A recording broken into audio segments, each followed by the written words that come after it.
बेटी और बुआ। 5 मिनट पहले शांत दिख रहे मम्मी पापा फोन पर बात कर खुशी से चौंकने लगे। डाइनिंग रूम में नाश्ता कर रहे अपने बहू और बेटे के पास आकर बोले, कल सुधा आ रही है। अभी अभी फोन पर बात हुई है, समधी जी भी साथ में आएंगे। शशि, तुम कल दोपहर 4 बजे एयरपोर्ट चले जाना दोनों को लेने। इस सुधा को और कोई काम नहीं है क्या? जब देखो तब आ जाती है यहाँ पर। मैं नहीं जा पाऊंगा, मुझे और भी जरूरी काम है। क्या वो टैक्सी कर नहीं आ सकती यहाँ तक? शशि गुस्से आवाज से बोल पड़ा। अपने बेटे के मुंह से अपनी बेटी के लिए ऐसे बोल सुन माँ एकदम दंग रह गई। अरे तबीयत तो ठीक है ना तेरी?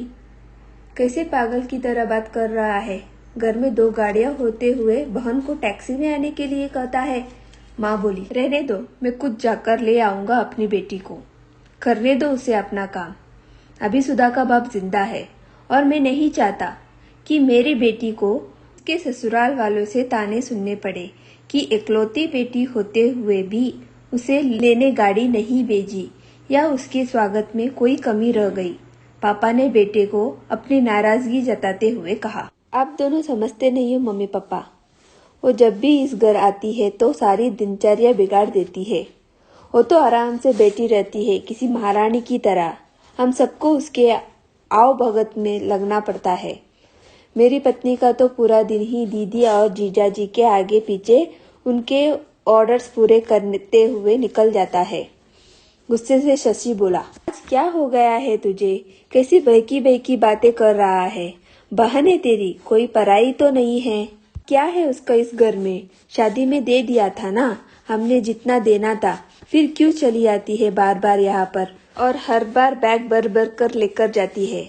वो अलग। आपको समझना चाहिए, वो सिर्फ हमें लूटने आती है और कुछ नहीं।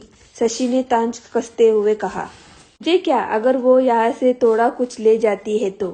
ये सब मेरी मेहनत की कमाई है और मैं जो चाहूँ करूँ।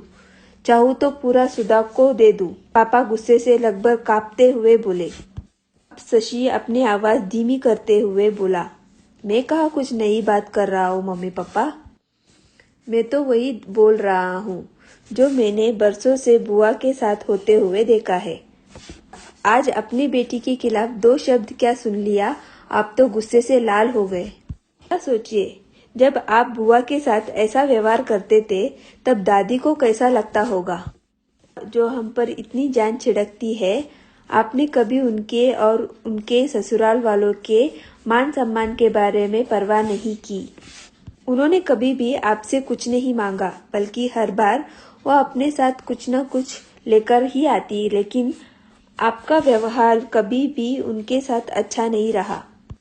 दादी ने भी आपसे कभी नहीं कहा कि मेरे बेटी को पैसे दे दो या कुछ खरीद कर दे दो। फिर भी दादी को आपने यह इतनी भी परवानगी नहीं दी कि वो अपने बेटी को कुछ दिनों के लिए अपने पास बुलाकर रहने दे। बेटी का ऐसा अपमान वो सहन नहीं कर पाई, इसलिए वो गांव के पुराने घर में अकेली रहने चली गई। बुआ भी अपना अपमान सह लेती, पर आपने उनकी पति का भी मान नहीं रखा, इसलिए उन्होंने भी हमारा घर आना जाना छोड़ दिया। जिस तरह सुधा इस घर की बेटी है, बुआ भी तो इसी घर की बेटी है। आपने 2 बेटियों में फर्क कर अच्छा नहीं किया। और रही मेरी बात, तो मैं अपनी बहन से बहुत प्यार करता हूँ। मैंने कभी अपने पत्नी को उसके खिलाफ गलत बोलने का हक नहीं दिया और वो बोलेगी भी नहीं। मैं खुद जाकर उसे लेकर आऊंगा क्योंकि मुझे गर्व है। मुझे मेरी बहन पर गर्व है, अपने अच्छे भाई होने पर भी। मेरे इन कटु शब्दों के लिए मुझे माफ कर देना। इतना कहकर शशि अपने ऑफिस के लिए निकल गया। माँ और पापा का सर शर्म से झुक गया। थोड़ी देर की शांति के बाद पापा ने हिम्मत करके अपनी बहन को फोन लगाया। बहन के फोन उठाते ही वो फुट फुट कर रो पड़े और बोले, दीदी हमें माफ कर दीजिए। हमने इतने साल आपके साथ जो भी दुर्व्यवहार किया उसके लिए हम सच में शर्मिंदा है। आपकी बहुत याद आ रही है। आप अपने घर आ जाइए हमसे मिलने। अगर आप कहे तो मैं आ जाता हूँ आपको लेने।